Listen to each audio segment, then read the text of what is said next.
Welcome to Madlik. My name is Geoffrey Stern, and at Madlik we light a spark or shed some light on a Jewish text or tradition. We also host a Clubhouse every Thursday evening at 8 p.m. Eastern, which we record and post as the Madlik Disruptive Torah Podcast. If you like what you hear, give us a star or two and write a review.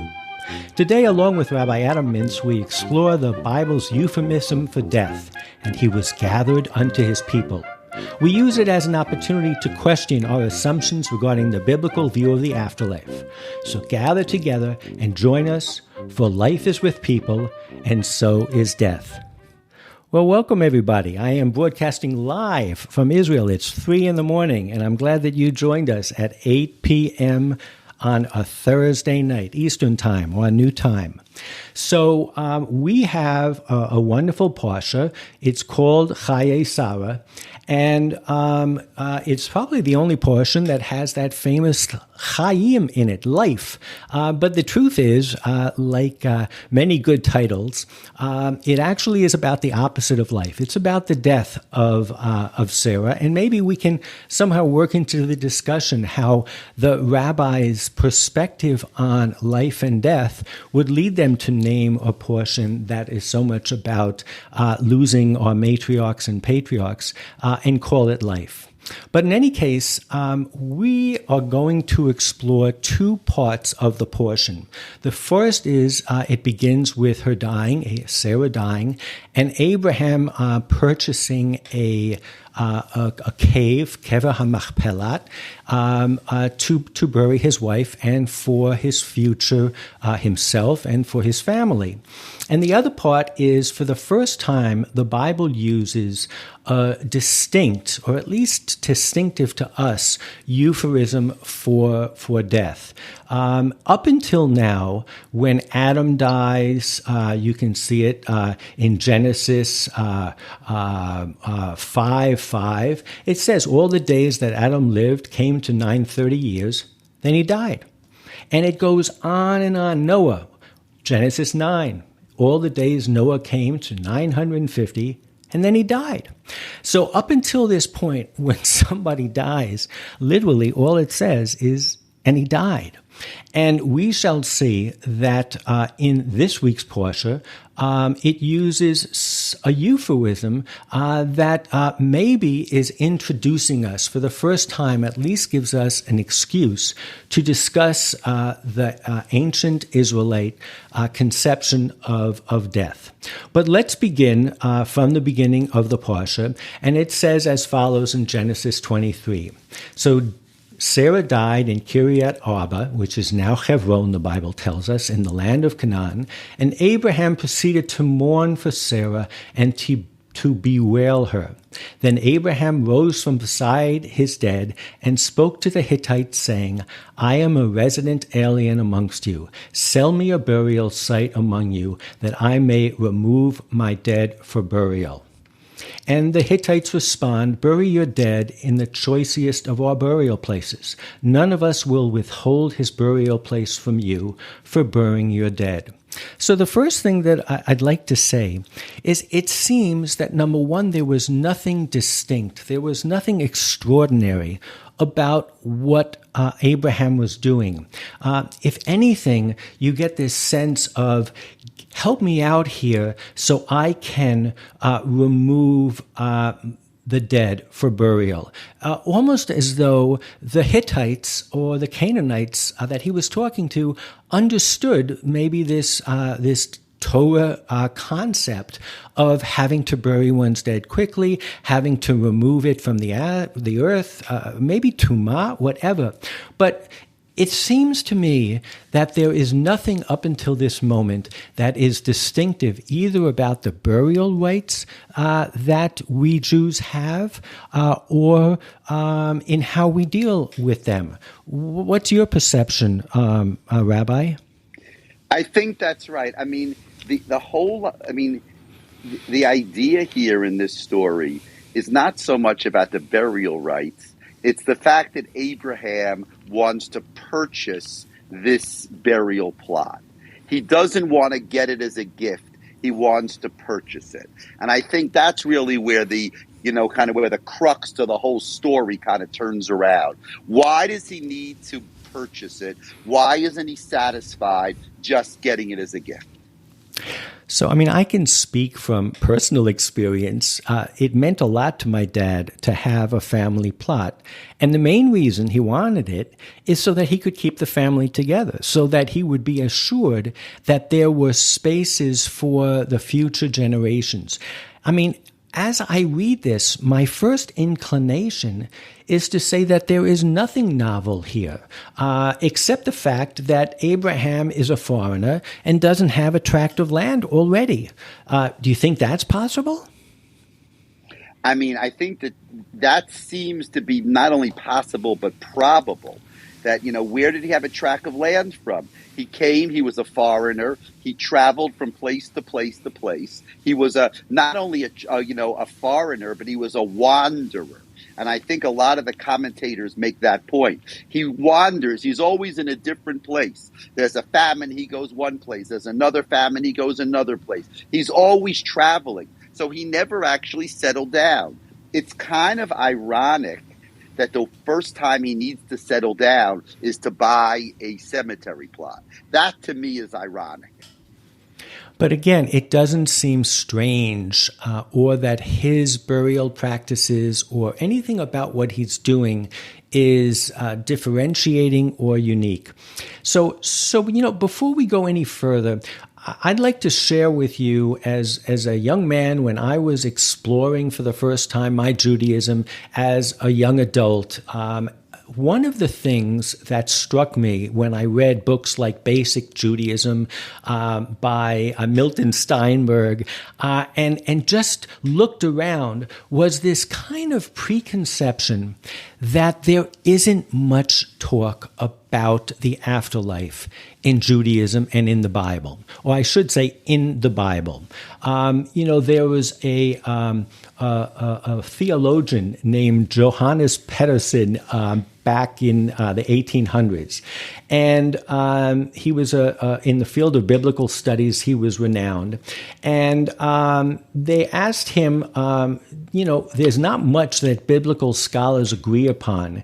He says, but in terms of the life after death, the consensus, to be brief, is that there was none, that everyone who dies goes to Sheol, into the pit. And that was 80 years ago.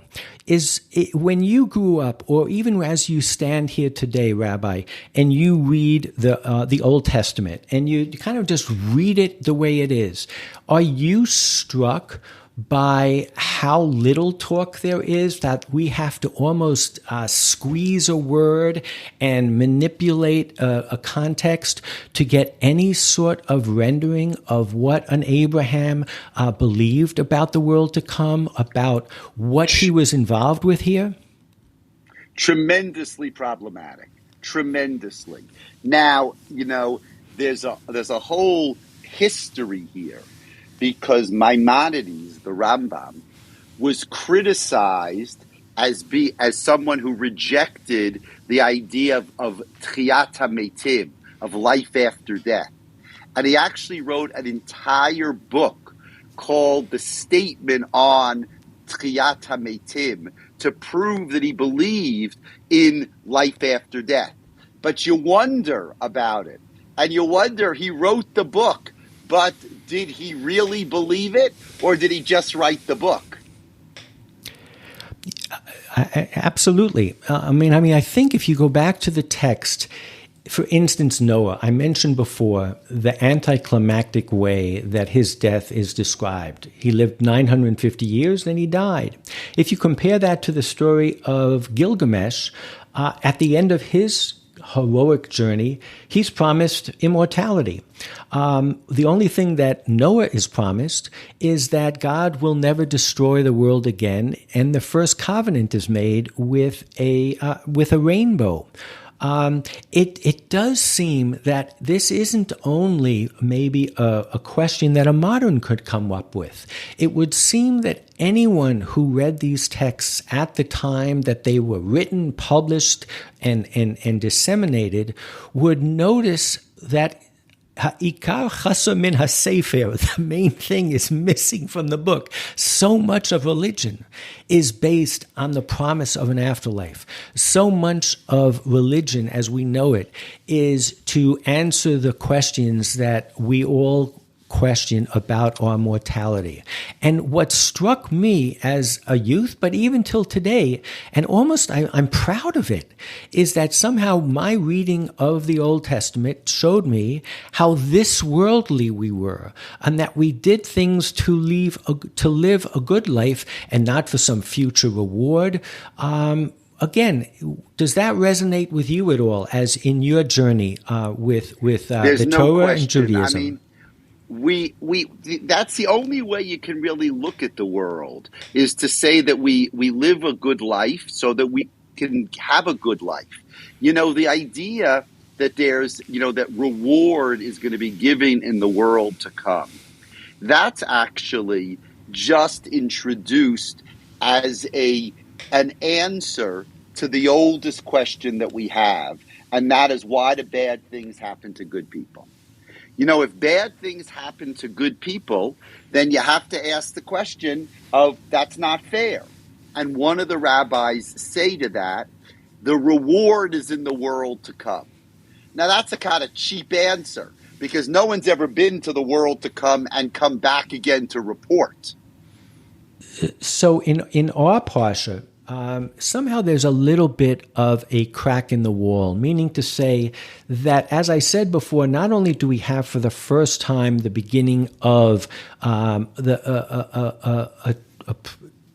provisions for when somebody passes in terms of the first funeral, the first burial, and all that. But then instead of just simply saying anticlimactically, and he died or she died, it says when Abraham dies in Genesis 25:8, and Abraham breathed his last, dying at a good ripe old and contented age, and he was gathered to his people via Asaph el Amav. And this seems to, if you look at the classical commentaries, all of a sudden they pick up on it and they start talking about the various gradations of death, of life after death. They imply that the life of Abraham, here we see, was not only B'Seva and Tovah, but he was gathered to his kin, and this is some sort of sign of elevation. Do you think that the rabbis are on their mark here, or they're just, as they have to do because there's so little said, have to interject this sense of maybe not all of us are destined to have the same place in paradise, so to speak? I think that they have to say this. I really do believe that we can't all have the same place in paradise. It doesn't seem to to make sense in a religious way that we're all going to have the same place in paradise. And if we're not going to have the same place in paradise, so then you have to explain, why should that be? And therefore, reward and punishment is not in this world, but reward and punishment is in the world to come. So after the rabbis go ahead and say that V'yasaf el Amav is in fact something that is referred to for a tzaddik, for a very righteous person, then in our very same parsha, they have a problem. Because Ishmael also dies. And when Ishmael dies, it uses the exact same phrase. So again, I think the easy read on this is that, again, we're not seeing anything unique here. Just as Abraham bought a burial ground, every Hittite bought and Canaanite bought a burial ground, this concept of being gathered to your people is also not distinctive, and it would apply both to Abraham and it would apply to Ishmael. But the rabbis very cutely then do have to answer the question. And one of the beautiful things about asking a question is you get, it's like a Rorschach test. You get to see an answer. And the answer they give is wonderful, which is that Ishmael actually did tshuva. He repented. And at the funeral of Abraham, he gave Isaac covered like he was the firstborn. He let him walk first. And then he became a tzaddik. So in answering this difficult question that is posed, we get the rabbis to reveal a story about how both of Abraham's children, after his death or at his death, were reconciled with each other, which is kind of nice. But nonetheless, this concept of being gathered to your people, what does it mean to you? Gathered to your people, to me, means that that's the end, that we all are going to reach an end and we're all going to die. And we have to feel that just like there's community in life, there's community in death also. Gather to your people. There's community in death. I don't know what it means. Now, we know what it means. There's community in death in terms of paying shiva calls and in terms of the community come together to help people, to help console people. But it's interesting, and you're right for picking that up. It's really an amazing line. The idea that there is community in death for the dead people as well. It's such a strange notion, isn't it?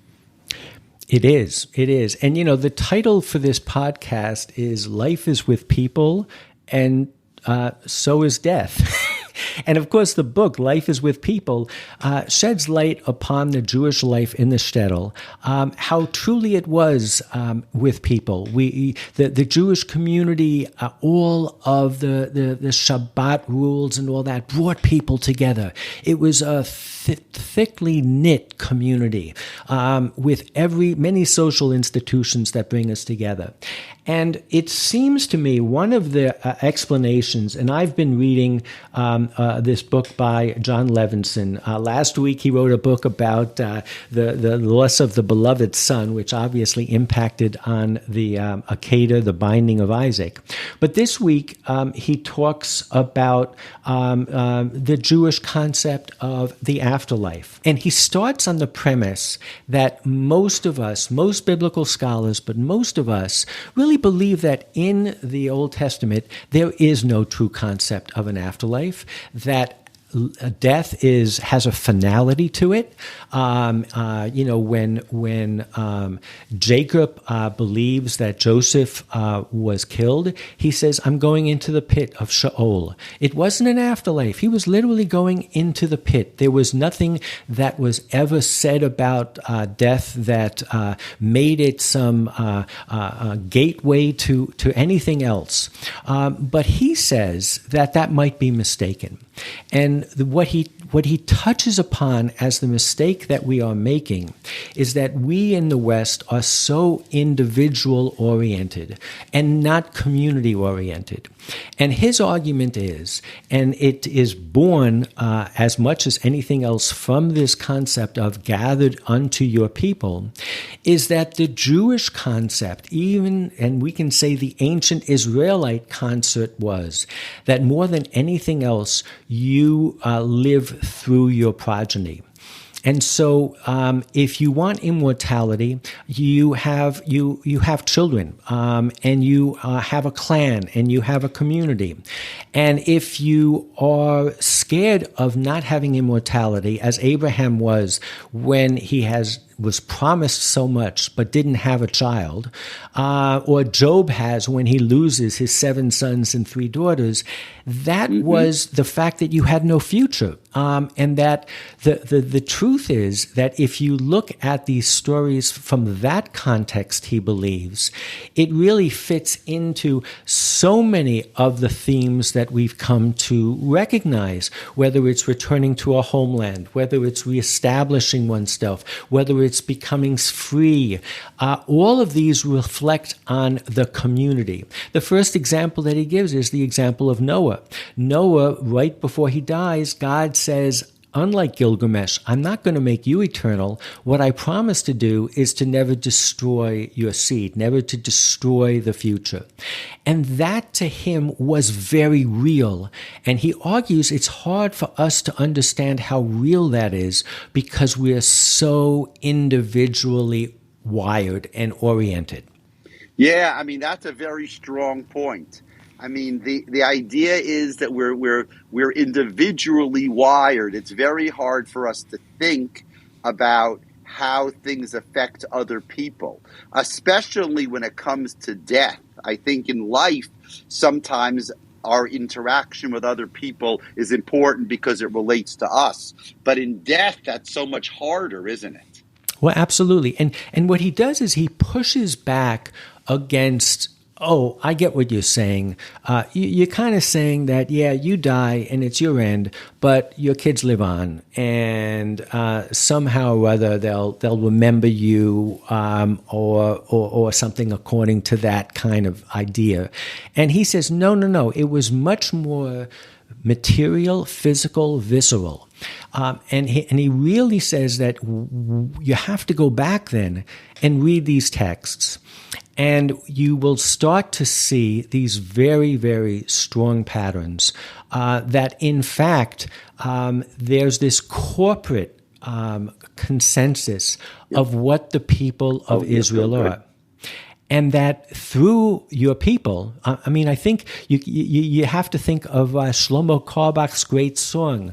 When he sang Am Yisrael Chai, he said, no, I need something else. And he added to that Od Avinu Chai. Not only does the people of Israel live, but my father still lives. And he took that from Joseph, who wanted to know. He wasn't sure if it was a statement or a question, or whether he turned a question into a statement.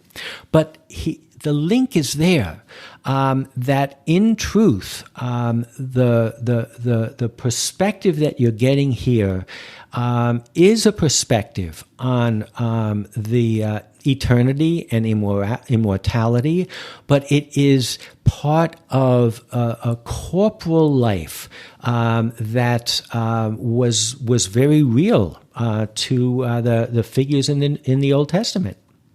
There's no question that that's right. You see, it's interesting that in the Old Testament, there's very little mention, if anything, about a world to come. You see, let me ask you a question. Why is it so important for Abraham to bury Sarah?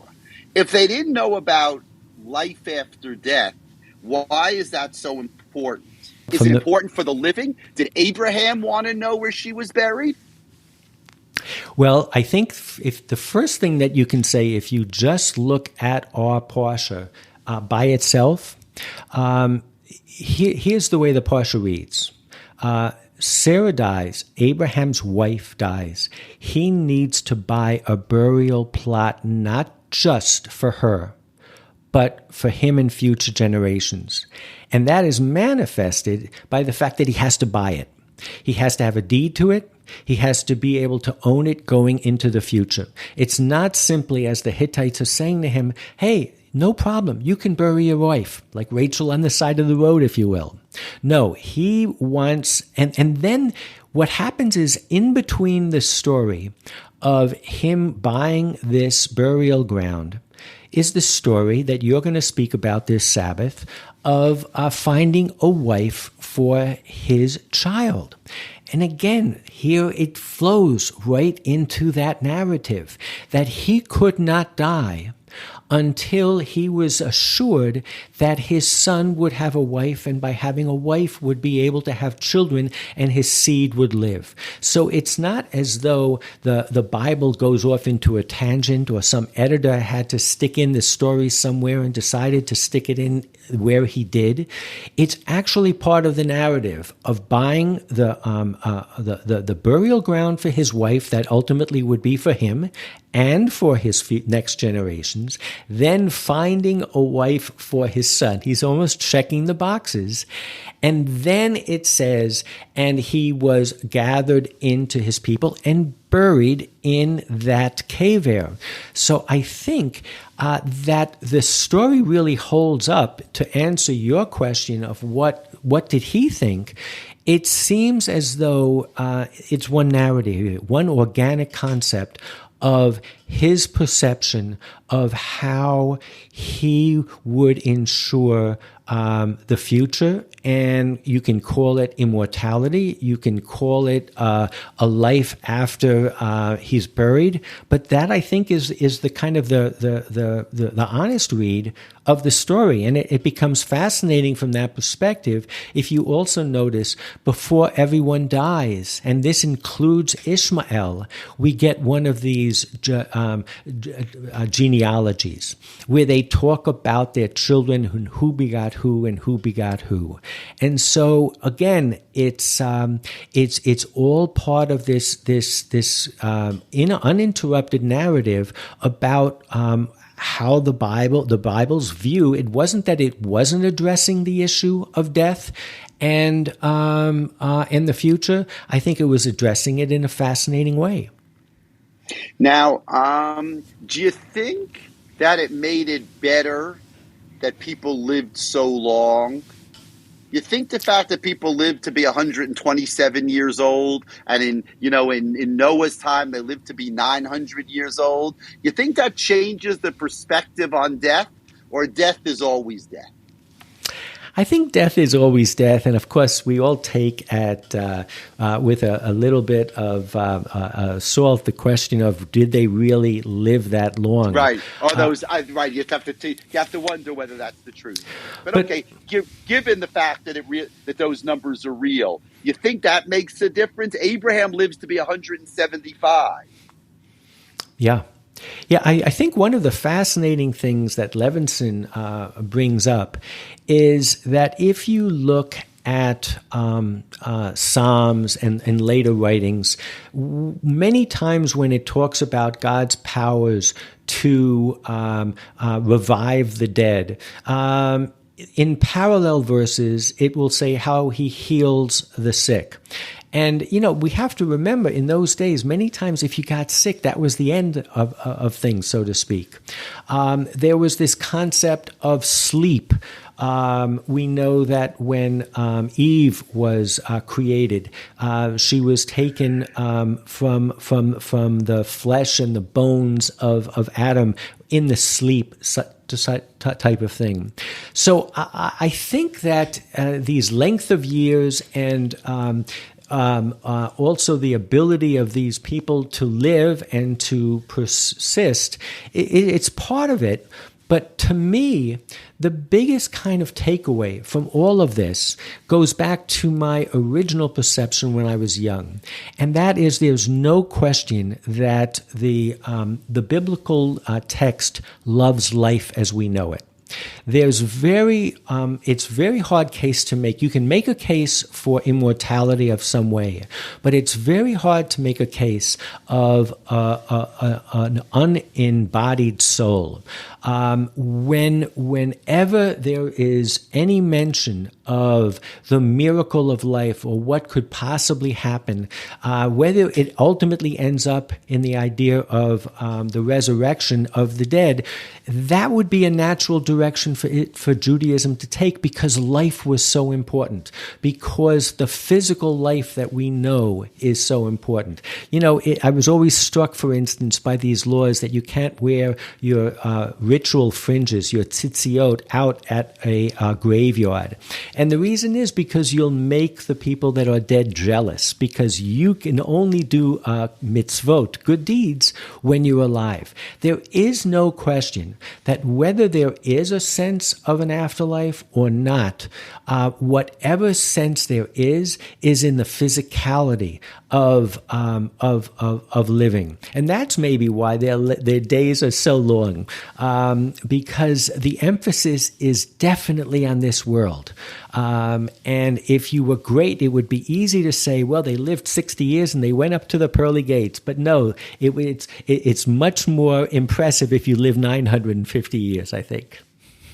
Yeah, well, there's no question about that. I'll just tell you, we're coming to the end. I'll tell you a story about the Rothschilds. The Rothschilds were all buried in France.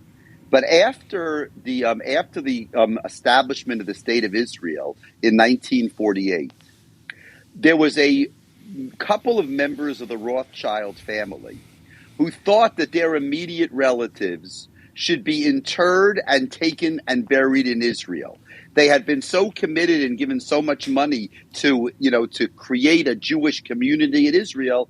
They thought that the Rothschilds should be buried in Israel. And they did that. They moved the bodies from France to Israel. And the story has it that the president, Charles de Gaulle, called one of the Rothschilds, and he said to him like this. He said, I want to tell you something. He said, do you consider yourself French? And the Rothschild said, of course I consider myself French. He said, let me tell you what I think it means to be French. To be French means to be proud of who you are. To be French means to fight in the French army. And to be French means to be buried in France. When you move the Rothschilds from France to Israel, their burial, they're no longer French in my mind. Isn't that interesting that, 5,000 years later, that idea still exists? That idea that you define yourself by where you're buried. And if you want to be French, you need to be buried in France. I thought that story really spoke, spoke worlds about how we view the importance. It's a little off topic from what you're talking about, but it really helps us to appreciate what Abraham was thinking when he acquired this burial plot. The term that comes to mind is the term at the end of the story, la'achuzat kever. You're right. The whole purchase of this burial site was more than just purchasing a burial site. It was establishing where he maybe bought some land elsewhere. We don't really know. As you said before, this is the first time that we see that this wanderer is actually putting a stake in the ground and buying something. But this la'achuzat kever is defining who you are. And I think that part of this whole process is talking about when we plan for the future and when we plan for our burial, but also for our children, we're giving a sense of our vision of the future. And de Gaulle got it, but I think that, definitely the Bible gets it as well. I will just finish by saying, I think the obvious question that you could ask is, in the Old Testament, if you didn't have any children, you were as good as dead. But there are exceptions. There's this surrogate birth, which is called yibum, where you can build up someone who passed away in an artificial-like way. There is, as you mentioned a few weeks ago, that Abraham and Sarah converted people to their movement. When someone converts, they change their Hebrew name to Ben Abraham or Ben Sarah. And then there was the rabbis. And the rabbis felt that if you have a teacher and you impart to a student information, culture, a worldview, that too is a way of ensuring that the future is there. And when we make the blessing on the Torah every week, we use an even rarer form, which is Chayei Olam. It's very rarely used, but we say that Chayei Olam betochenu, that this eternal life is in the Torah, and by that we mean study, exchanging views, doing what we do here on Madlik. So at any level, I think there is a wonderful lesson in Chayei Sarah. And yes, it's a good thing to call the portion Chayei Sarah, the life of Sarah, rather than the death of Sarah, because there are many more messages about life and good living than there are about death in this parsha. So Shabbat Shalom. I would definitely agree. Shabbat Shalom, Geoffrey. Enjoy Israel. Shabbat Shalom, everybody. I will look forward to seeing you next Thursday night at 8 p.m. to talk about Toldot, the story of Isaac and Rebekah. Shabbat Shalom to everybody. Shabbat Shalom. Bye-bye.